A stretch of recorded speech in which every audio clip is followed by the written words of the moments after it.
So it's no secret that the world is full of serial killers. No matter the country or the gender, there are serial killers of all types. But there are some serial killers that were way more brutal than others. So in this video, we're going to be discussing the top 10 worst American serial killers of all time.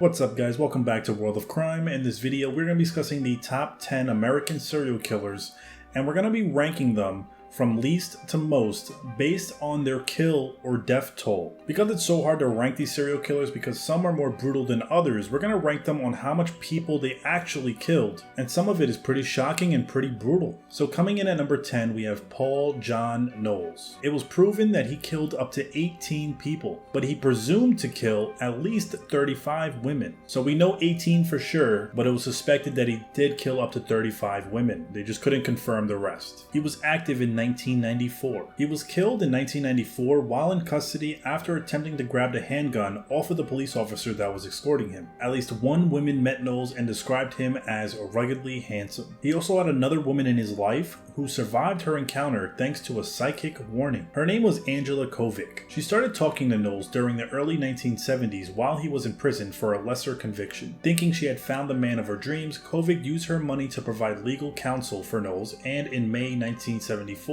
secured his release on parole. After he got out, he basically flew to San Francisco to meet his bride-to-be. In the meantime though, Angela did consult with a psychic who warned her of a new dangerous man entering her life. She then panicked and broke the engagement off with Knowles in person. It was said that Paul got mad that he got rejected, made him so angry that he went out that same night and killed 3 people in one night. Although this has not been verified, it is what he told the police. His cross-country killing spree began in July 1974 and ended in November 1974. Coming in at number 9, we have William Bonin. It was proven that he killed up to 21 people, but he presumed to kill up to 36 people. He is one of the lesser-known serial killers that were born in 1947. He lived in Los Angeles and he would use the freeway systems to pick up his victims and later dispose of their bodies. Bonin killed at least 21 youths in the greater Los Angeles area in the late 1970s and early 1980s. The murder of a 15-year-old boy, Donald Ray Hayden, stands out especially brutal. On August 27, 1979 was Donald's last night alive. He was last seen on Santa Monica Boulevard at around 1 a.m.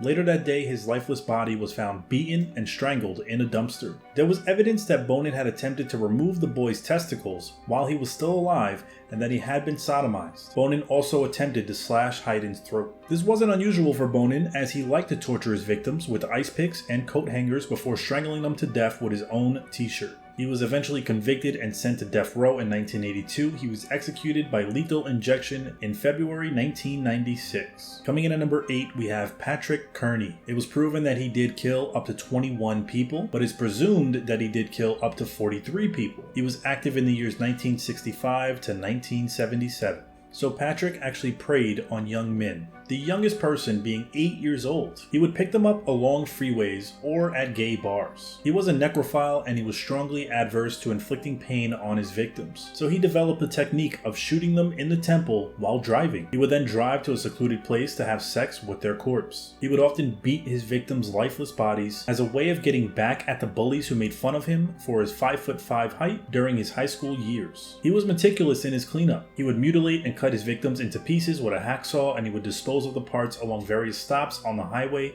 and in industrial areas. He was caught when his live-in lover, David Hill, gave his address to a young man for a hookup. The young man told his family the address before departing, and upon his disappearance, the information was handed to the police.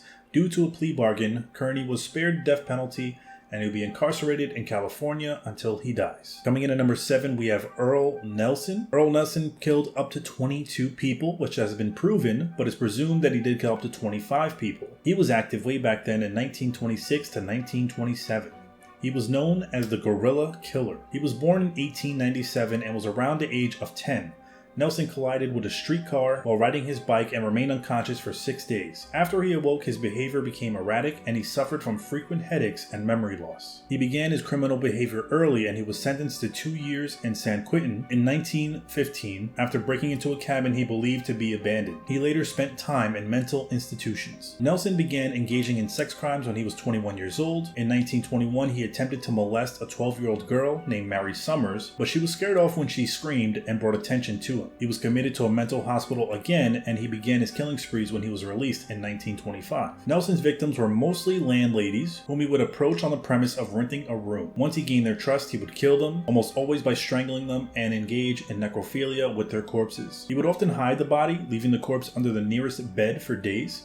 He went on to murder more than 20 people and was finally caught and hanged in 1928. Number 6, we have Donald Harvey. Donald was proven to kill 24 people, but it's presumed that he'd killed 37. He was active in the years 1970 to 1987. He was known as the Angel of Death. Harvey was born in Ohio in 1952, but he moved to London, Kentucky to care for an ailing relative and a patient at Marymount Hospital. He got a job as an orderly at the hospital in 1970. Unlike many other professionals in the medical field with the desire to help people, Harvey saw the job as a way to have total control and power over a person's life. He soon became judge, jury, and executioner to certain patients who angered him. Logan Evans, a stroke patient, was first of Harvey's victims only 2 weeks after becoming employed. For nearly 20 years, Harvey was so-called Angel of Death at numerous facilities, most often smothering or hooking patients up to faulty oxygen machines. Later, Harvey also expanded his methods using either cyanide injections or adding arsenic or rat poison to patients' foods. Harvey was also suspected of killing friends and acquaintances if they angered him. In 1987, he was finally arrested in Ohio after a patient's autopsy revealed he died from cyanide poisoning. He eventually pled guilty to 24 counts of first-degree murder.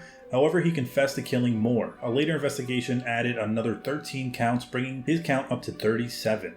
He is suspected to have killed about 50 people. In March 2017, he was found severely beaten in his jail cell. He died 2 days later. Another inmate, James Elliott, was charged with Harvey's murder. Coming in at number 5, we have Juan Corona. It's confirmed that he killed 25 people. Juan was born in Mexico in 1934, but he moved to the United States in 1950s. In 1962, he was hired as a labor contractor at some fruit orchards in Yuba City, California, which had a population of about 13,000. He eventually set up his own business supplying seasonal laborers to local farms. On May 19, 1971, a peach farmer named Gorho Keichiro noticed an unusual hole about the size of a man in his orchard near Yuba City. The farmer then called the police, who discovered a mutilated body of Kenneth Whitaker. 4 days later, the bodies of 9 more men were found in shallow graves in the orchards. All of them had been hacked or stabbed to death, most likely with a machete. A number of men were found with their pants pulled down their ankles, suggesting a sexual motive. Along with the bodies were 2 receipts signed to Juan Corona. Although the police unearthed 25 bodies and eyewitnesses could link many of the victims to Corona, circumstantial evidence was found in his home, including a possible murder weapons and ledgers containing the victims' names. He was convicted in 1973,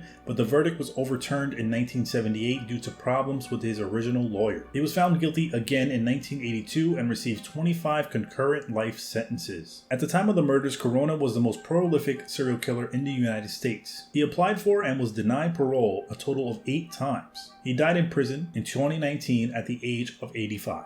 Coming in at number 4, we have John Wayne Gacy, one of the most popular serial killers that a lot of people know, and one of the most disturbing. He was proven to kill up to 33 people, but is presumed to be at least 34. He was active in the years 1967 to 1978. John Wayne Gacy was born in Chicago in 1942. He was a clown by day, but a cold-blooded killer by night. Gacy assaulted, tortured, and murdered at least 33 young men and boys between 1967 and 1978. Many of his victims were vulnerable runaways whom he would pick up from the streets. His sinister killing spree finally came to an end when witnesses reported he was the last person to have seen the final victim alive. When police arrived at his home in Cook County, Illinois, they noticed a very strong and foul odor. Returning with a search warrant, it was discovered that the crawl space under the property had been used as a dumping ground for the bodies, or what he would later call it, a funeral parlor without a license. On May 10, 1994, Gacy's last meal before his execution was a bucket of KFC fried chicken, French fries, a dozen fried shrimp, and a pound of strawberries. Gacy's legacy has lived on in the form of movies and even paintings he created himself,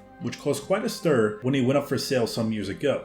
Most were purchased and burnt. Number 3, we have Ted Bundy. Ted Bundy was proven to kill 35 women, but it's presumed he killed at least 36. He was active in the year 1974 to 1978. Ted Bundy is one of the most recognizable and widely discussed serial killers in history. When you think of serial killers, he's probably the first name you think of. He was charming, handsome, and evil to the core. He confessed to brutally assaulting and murdering at least 30 women in several different states during the 1970s. He was born in 1946 and his family life was a complicated one. He was brought up to believe that his biological mother was his sister, but he was not mistreated or unloved. Bundy would take knives from his kitchen and place them on the bed where his aunt was sleeping when he was just a small child. Bundy also became deeply interested in violent crime magazines and often depicted gruesome pictures of slain women. Psychologists said that Bundy experienced a lot of sexual relieving through the fictional stories. He said still nobody could have guessed how violent the young Bundy would grow up to be. On January 24th, 1989, he was executed in the electric chair on Florida State Prison. Coming in at number 2, we have Gary Ridgway. Gary Ridgway was proven to kill at least 49 people, but it's presumed that he killed at least 90 people. He was active in the years 1982 to 2000s. He was born in 1949 and he became known as the Green River Killer. It was after he confessed to murdering 48 prostitutes and runaways in the state of Washington during the 1980s and the 90s. Ridgway said that he picked up prostitutes because he thought I can kill as many of them as he wanted without getting caught. In 1984, he wrote a letter about the murders titled What You Need to Know About the Green River Man. In disturbing detail, the killer wrote about necrophilia and cutting off the fingernails of victims before signing off as Call Me Fred. Police claimed that it was a brazen attempt to throw off investigators at the time. They did not follow up on this key evidence. Ridgway's game of playing cat and mouse with the police finally came to an end in 2001 when DNA evidence connected him to the murders. He was spared the death penalty as a part of a plea bargain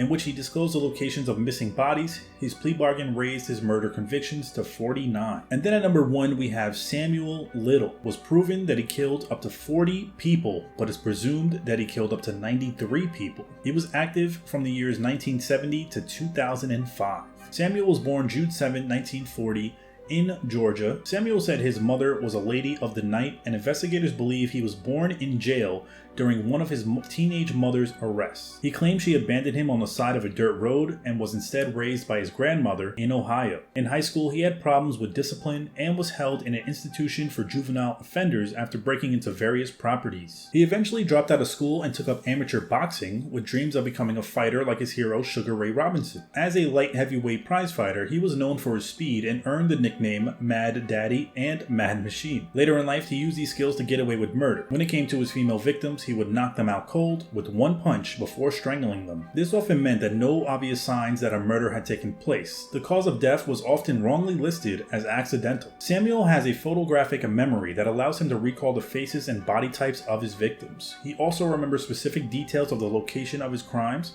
such as how many arches were on the building or how far down the road he would drive until he reached the exact spot to dump the body. Investigators have found that the serial killer enjoys the attention he receives from recounting all those details after decades of his crimes going undetected. The FBI continued to work to identify the victims that Samuel spoke of in taped confessions. Samuel died in December 2020, likely due to one of his numerous health conditions. So there you guys have the top 10 worst serial killers in the US based on how many people they actually killed. Make sure you guys stay tuned for a future video because I will be doing the top 10 most female serial killers, and hopefully you guys will enjoy that one as well. If you have any type of list or videos you want us to do on this channel, let me know in the comments, and make sure you subscribe to World of Crime for more documentaries, killer news, and just stuff going on around the world.